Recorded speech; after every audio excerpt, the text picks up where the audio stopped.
Hello, Quantum Leap callers. Happy Thursday. It's Krystal Shada.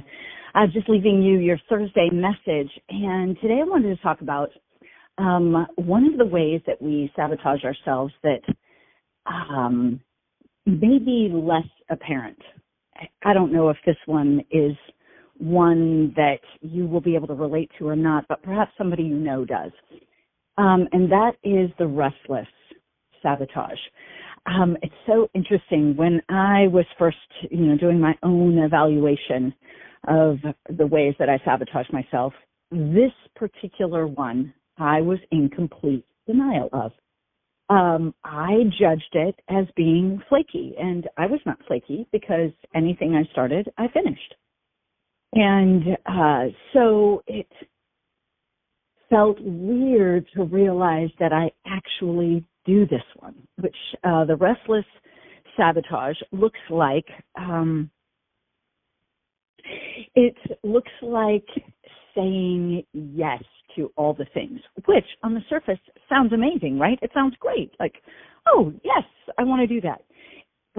For those who are not necessarily finishers, that are just great starters, it can be challenging because we can have a lot of undone in life and a lot of partially done in life. So there can be some great challenge in that, just in and of itself. The additional challenge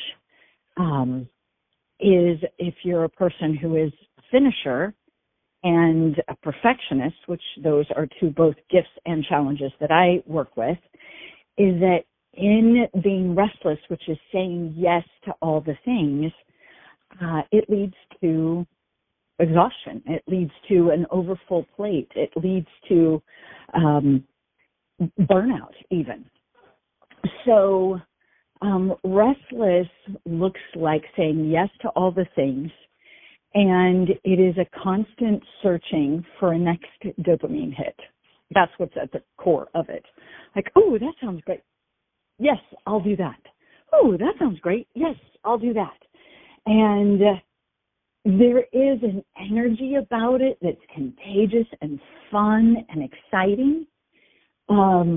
There is also a lot of challenge that comes with it. And one of the challenges is we are not always present right here, right now.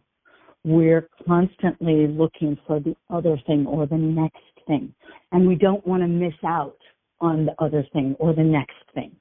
I think there's a little FOMO, fear of missing out, that is deeply connected to the restless in each of us. And it's a sneaky one. So when I recognized it for myself, I realized, oh, this is what has my plate super full, and then judging myself, shamefully for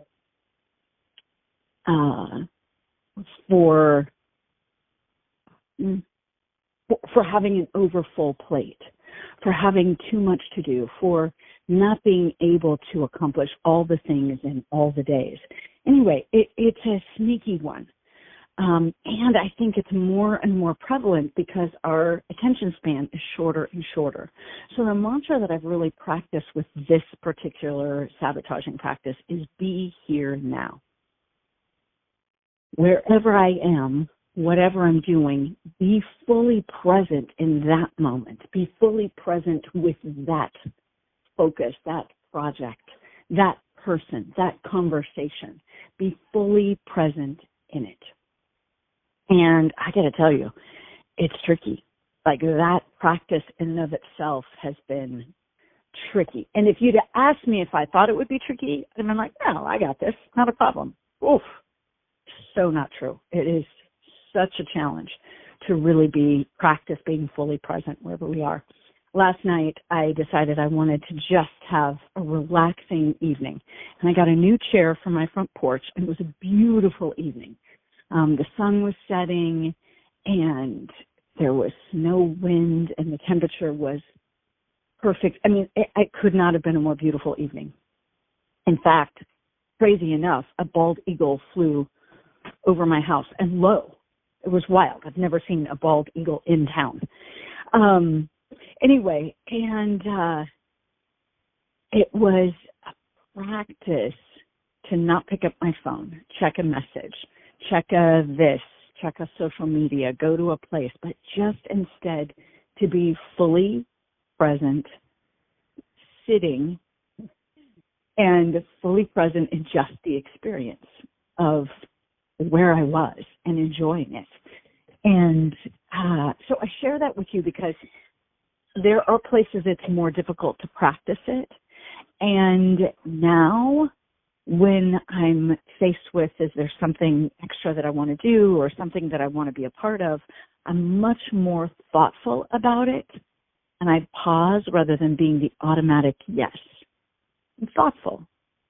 If it's an ask of somebody else, I will consider it and say, let me get back to you. I'm just much less of an automatic yes to things so that I can be a full and a wholehearted yes to whatever I actually choose to say yes to. So I don't know if that supports you. I hope that you can gain some value out of that for yourself. It's interesting the overlap between the restless sabotage and the pleasing sabotage. So pleasing is a yes because I want people to be happy, and it matters to me to be a yes to people in that way. So sometimes those two will overlap. So just offering some thoughtfulness and recognition of that as well. All right, make it the most amazing Thursday. Hugs to you. Bye-bye.